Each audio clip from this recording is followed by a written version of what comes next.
Welcome back to video number 3 for using noun clause. Video number 2 में हम आपको sentence number 17 आपको explain किया था. अब आते हैं हम sentence number 18. The thief has run away somewhere, I do not know it. चोर कहीं भाग गया है. समवेयर मीन्स कहीं. मैं इस बात को नहीं जानता. तो आई किस बात को नहीं जानता? इस पूरी बात को. तो क्या जोड़ेंगे? मैं नहीं जानता कि चोर कहाँ भाग गया है. समवेयर आ रहा है. इससे पहले हमने सेंटेंस नंबर 17 में समथिंग के लिए वाट का प्रयोग किया था. जिस सेंटेंस के अंत में समथिंग आ रहा था उसके शुरू में वाट रखा था समथिंग को हटा करके. यहाँ पर इट और समवेयर को हटा करके हम इट के स्थान पर वाट रख करके इस पूरे सेंटेंस को हम सबऑर्डिनेट नाउन क्लॉज बना देंगे. ये हमारा प्रिंसिपल क्लॉज बनने वाला है. ठीक है स्टूडेंट्स. तो इस जगह आई डू नॉट नो, मैं नहीं जानता कि के लिए दैट नहीं, यहाँ वेयर आएगा. वेयर का मीनिंग की डॉट डॉट कहाँ होता है. यही रूल अप्लाई होता है ट्रांसलेशन में. यही रूल अप्लाई होता है सिंटेक्स में. Syntax means correction of the sentence. तो I do not know, where को हटाएंगे, समवेयर को हटाएंगे तो यहाँ क्या लेकर आएंगे? वेयर. और वेयर को रख करके इसे और यहाँ तक उतार देंगे. वेयर द thief has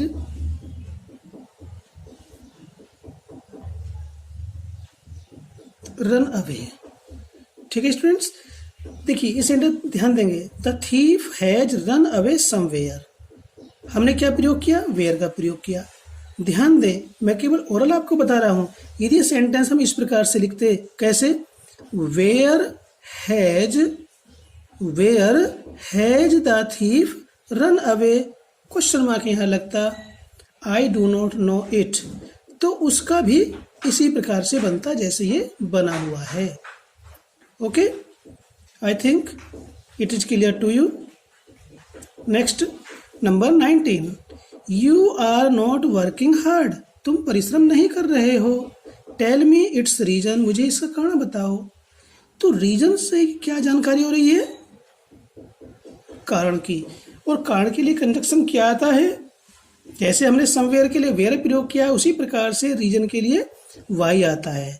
यहाँ पर रीजन ना लिख करके हम इसको इस प्रकार से पूछते, why are you not working hard, tell me.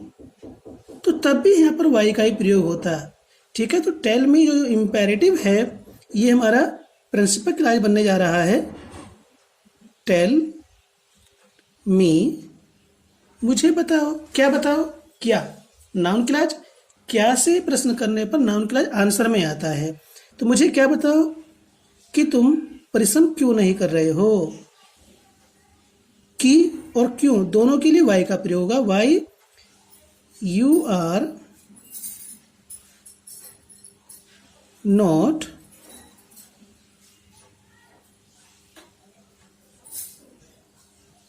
Working hard.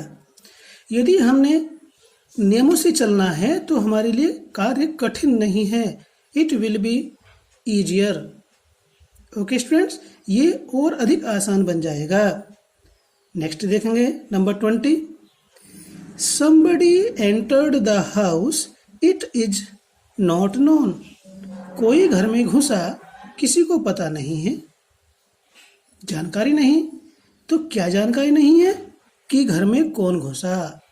कोई घुसा, कौन घुसा, ये पूछना है ना. तो समबडी के स्थान पर जैसे यहाँ पर रीजन के को हटा करके, ठीक है, हमने क्या प्रयोग किया? वाई प्रयोग किया. यहाँ समवेयर को हटा करके वेयर का प्रयोग किया. उससे ऊपर 17 में समथिंग को हटा करके वाट का प्रयोग किया था. तो यहाँ पर समबडी को हटा करके हु का प्रयोग करेंगे या सम वन हो. somebody, someone दोनों के लिए who आएगा। तो क्या पता नहीं है? It is not known, it is not known who, somebody को हटाया, who का प्रयोग किया। who entered the house,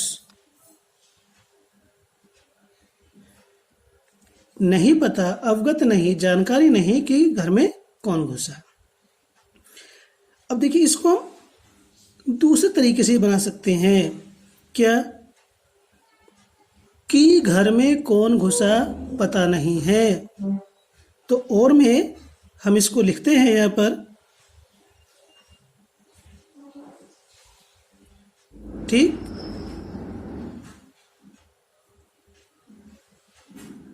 Who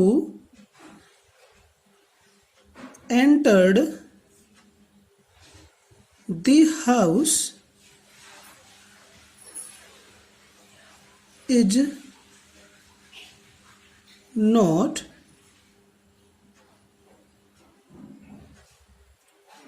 known। इस प्रकार से भी ये बन जाएगा। दोनों ही प्रकार से सेंटेंस सही है। नेक्स्ट है ही, number 21। He advises me, I believe in it, मैं इसमें विश्वास करता हूँ। किसमें भाई? आई किसे विश्वास करता है? कि ही मी को क्या सलाह देता है। क्या? तो यहाँ पर क्या आ रहा है? ही उसमें विश्वास करता है कि ही मी को क्या सलाह देता है। तो व्हाट आ रहा है? तो क्या हो जाएगा? आई बिलीव इन what he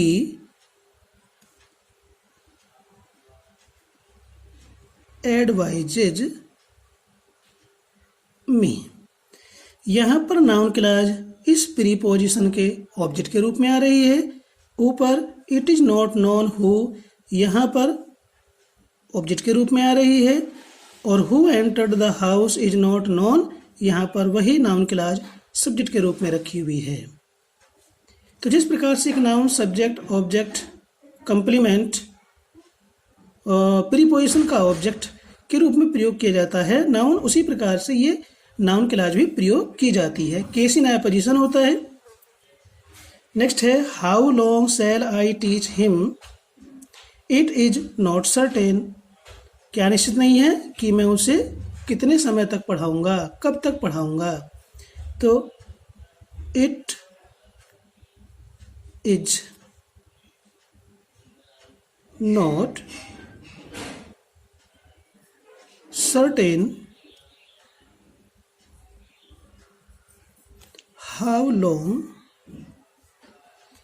बीच में हम इंटरोगेटिव रख रहे हैं, सेकंड टाइप है। फर्स्ट टाइप क्वेश्चन वर्ड को रख करके सेकंड टाइप में फिर उसे असर्टिव बना देते हैं। तो यहाँ तो हाउ लॉन्ग के बाद सेल आ रहा है, लेकिन यहाँ पर नहीं आने का है, क्योंकि सेंटेंस की शुरुआत यहाँ से नहीं यहाँ से है। जब सेंटेंस की शुरुआत बीच में, ये इंटरोगेटिव बीच में आ रहा होता तो ये असर्टिव फॉर्म में लिखा जाता है। आई सेल टीच हिम, ठीक है। देखिए यहाँ पर प्रिंसिपल की क्लॉज हमारी इट इज नॉट सर्टेन है, प्रेजेंट में है, यहाँ भी प्रेजेंट में है, यहाँ भी प्रेजेंट में है, ठीक है। तो सबऑर्डिनेट क्लॉज का टेंस नहीं बदला, ठीक है। नेक्स्ट देखते हैं, who will bell the cat, this is the problem. ये दिस किसके लिए है? इस पूरे सेंटेंस के लिए है, ठीक है। और ये डिमॉन्स्ट्रेटिव प्रोनाउन है, सब्जेक्ट के रूप में रखा हुआ है। इसकी शुरुआत हम यहाँ से करते हैं, तो ये दिस हमने पहले ही बताया था, यहाँ सब्जेक्ट के रूप में दिस और दैट आता है, ठीक है। प्रोनाउन होता है तो उसको हम इट में चेंज कर देते हैं। It is the problem present में है who will bell the cat. Okay, ये समस्या है कि बिल्ली के गले में घंटी कौन बांधेगा। इसको दूसरे प्रकार से ऐसे भी लिखा जा सकता है क्या, दी, क्योंकि ये दी प्रॉब्लम जो है नाउन है और यहां ध्यान देंगे ये आ रहा है, ये सर्टेन एडजेक्टिव है, तो एडजेक्टिव को सब्जेक्ट के रूप में नहीं प्रयोग किया जाता है। ठीक है, एक नाउन सब्जेक्ट भी हो सकता है, ऑब्जेक्ट भी हो सकता है, कंप्लीमेंट भी हो सकता है, केस इन एपोजिशन भी हो सकता है, and verb to a preposition, preposition का ऑब्जेक्ट भी हो सकता है, ऑब्जेक्ट टू ए प्रीपोजिशन। तो यहाँ पर ये नाउन है तो इसको हम ऐसे भी लिख सकते हैं, the problem is who will bell the cat. ठीक है स्टूडेंट्स, ये भी हो सकता है। ठीक है, हमें सारे ये फॉर्मूला हर एक सेंटेंस में अप्लाई नहीं हो सकता है। जहां पर कंप्लीमेंट के रूप में नाउन आ रहा होगा, ठीक है, तो ये 3 प्रकार से बन सकता है, वरना 2 ही प्रकार से बनेगा। एडजेक्टिव आ रहा होगा तो जैसे ये है, इसमें एडजेक्टिव है तो केवल 2 प्रकार से बनेगा। How long I shall teach him is not certain, 2 प्रकार से बना, लेकिन जिसमें नाउन होगा वो 3 प्रकार से ऐसे बनाया जा सकता है। केवल सेंटेंस में शब्दों को रखने का अलग अलग तरीका है, सेंस सबका एक ही है। तो क्या होगा, हु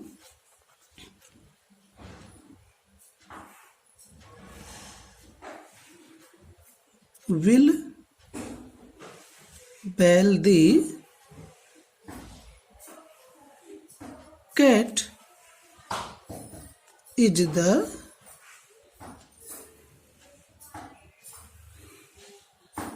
प्रॉब्लम। इसमें यहां क्वेश्चन मार्क लगेगा।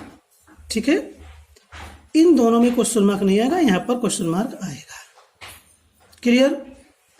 हम अपने माइंड में कंफ्यूजन पैदा ना करें, सेंटेंस को ठीक प्रकार से स्टडी करें, जैसा आपको एक्सप्लेन किया जा रहा है उसी के अकॉर्डिंग वर्क करें, उसी के अकॉर्डिंग समझेंगे तो आपकी जो प्रॉब्लम्स हैं वो सब धुआं धुआं हो जाएंगी, सब फुर हो जाएंगी। ओके, नेक्स्ट सेंटेंस है 24, she may be ill I cannot नॉट से। देखिए, यदि सेंटेंस में आ रहा होता है बीच में और आगे कैन नॉट से आता है इस प्रकार से, तो हम इस मे को हटा देते हैं और कंजक्शन के रूप में ऐसी स्थिति में इफ या वेदर आता है। ठीक है, तो इस जगह है आई कैन नॉट से।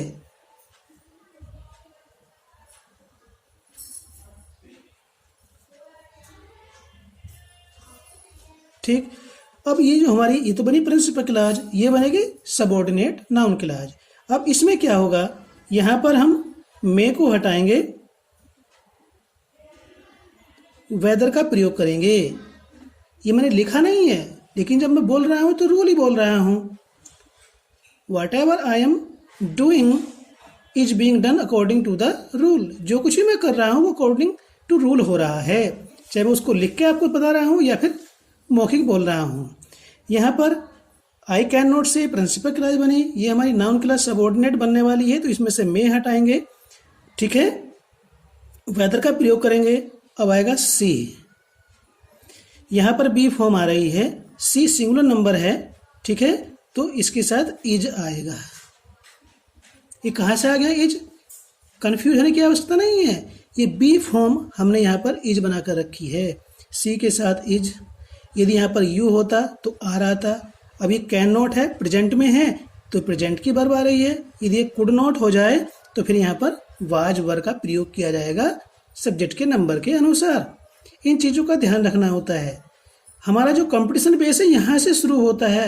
ये नहीं कि आपको जो है 20 मंजिली आपने बिल्डिंग बना दी फिर आप नींव रख रहे हैं, ये आपका फाउंडेशन वर्क है। ठीक है, तो इसलिए रूल्स यदि हमने याद कर रखे हैं तो हमारा काम आसान रहेगा, और रूल्स हमने याद नहीं किए तो फिर हमारा काम कठिन हो जाता है। क्या पढ़ाया, क्या हमने पढ़ा, सब बेकार, समझ में नहीं आता है, बिकम्स कंफ्यूज्ड। तो इल, इसमें क्या क्या परिवर्तन हो रहा है इस चीज को समझने की आवश्यकता है। नेक्स्ट सेंटेंस इसी प्रकार का है, he may be innocent, do you know it, क्या तुम इस बात को जानते हो। इसे में आ रहा है, आप क्या जानते हैं कि क्या। ठीक है, तो डू यू जो प्रिंसिपल क्लास बन रही है हमारी, ये फर्स्ट टाइप इंटरोगेटिव है। Do you no,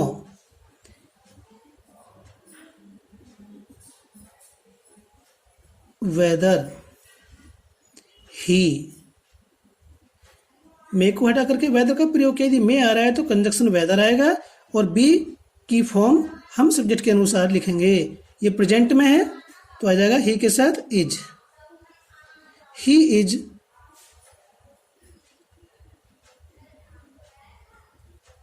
innocent. ये दो सेंटेंस इस प्रकार से बने हैं। ठीक है,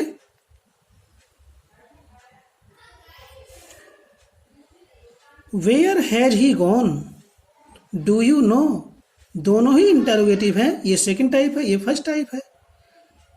तो हमने आपको हर एक प्रकार का सेंटेंस एक्सप्लेन करने का प्रयास किया है स्टूडेंट्स, ताकि आपको कोई प्रॉब्लम फेस ना करनी पड़े। और इसके बाद भी यदि आपको कोई ऐसा सेंटेंस आता है तो कमेंट बॉक्स में लिख करके आप हमें भेजेंगे, हम उसका सॉल्यूशन, पूरा प्रयास करेंगे कि हम उसका सॉल्यूशन आपको अवेलेबल कराएंगे। ठीक है, तो आप क्या जानते हैं कि वह कहाँ चला गया है। डू यू, एक मिनट, देखिए ऊपर सेंटेंस में एक मिस्टेक रह गई है। क्या, ये हमारी प्रिंसिपल क्लॉज इंटरोगेटिव है फर्स्ट टाइप, तो यहाँ पर क्वेश्चन मार्क भी लगेगा। ठीक है, इस चीज़ का भी ध्यान रखना होता है। ग्रामर में हर एक चीज़ मोस्ट इम्पोर्टेंट होती है। इस सेंटेंस को देख करके तुरंत ध्यान आ गया ऊपर, डू यू नो। ठीक, ये तो हमारा प्रिंसिपल क्लॉज बन गया। अब ये यहाँ जुड़ने वाला है, क्या जानते हैं आप कि वह कहाँ गया है, वेयर। अब इसे असर्टिव बनाएंगे, वेयर के बाद ही आएगा, हैज नहीं, हैज आएगा ही के बाद। Where he has gone, question mark लगेगा। ये क्वेश्चन मार्क इसकी वजह से नहीं आ रहा है, ये principal clause first type interrogative है, उसकी वजह से आ रहा है। नेक्स्ट है, ही वॉज इनोसेंट, वह निर्दोष है। दिस वाज हिज स्टेटमेंट, ये उसका कथन है। इट वाज रॉन्ग, ये गलत है, गलत था। वह इनोसेंट था, उसका स्टेटमेंट गलत, उसका ये दिस वाज हिज स्टेटमेंट, ये उसका कथन था। इट वाज रॉन्ग, ये गलत था। तो किस प्रकार से जोड़ेंगे, उसका कथन क्या था, क्या था उसका कथन कि वह इनोसेंट, ही वॉज इनोसेंट, और उसका कथन वो इनोसेंट था क्या है, रॉन्ग है। तो यहाँ पर जो हमारी नाउन क्लॉज आ रही है वह फ्रेज इन ए पोजीशन या केस इन ए पोजीशन में आने वाली है। देखिए किस प्रकार से हम इसको बना रहे हैं, ध्यान देंगे। हिज स्टेटमेंट, क्या है उसका स्टेटमेंट, क्यों स्टूडेंट्स, उसका स्टेटमेंट है कि दैट ही वाज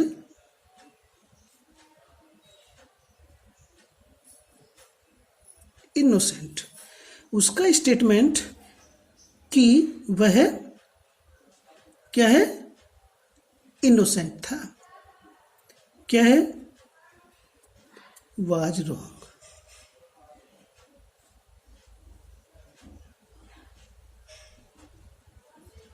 इस प्रकार से ये बनेगा। His statement that he was innocent was wrong. देखिए, दैट ही वाज इनोसेंट, ठीक है, ये तो होगी नाउन क्लॉज। हिज स्टेटमेंट ये सब्जेक्ट है और इसका प्रेडिकेट पार्ट ये है, ठीक है। दो फाइनाइट वर्ब हैं इसमें।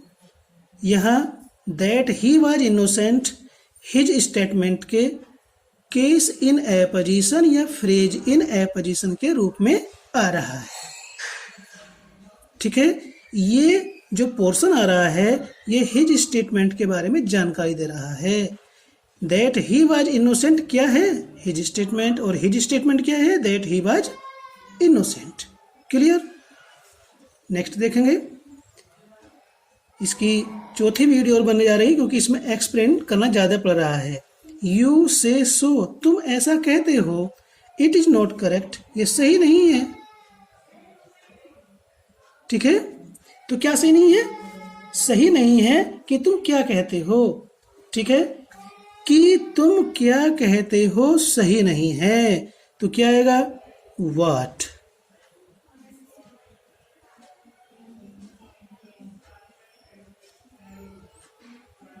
यू से,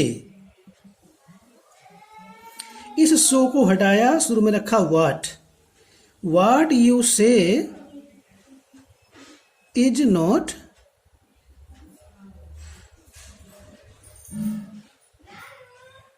करेक्ट। इस प्रकार से बनेगा ये, ठीक है। जो से सेंटेंस है हम वीडियो नंबर 4 में आपको उपलब्ध करा रहे हैं। तो जैसे हमने बताया कि सेंटेंस में हम आपको एक्सप्लेन करने में ज़्यादा इम्पोर्टेंस दे रहे हैं, तो उसको समझें और स्टडी करें, ठीक है। तो वीडियो नंबर 4 को भी आप समझेंगे।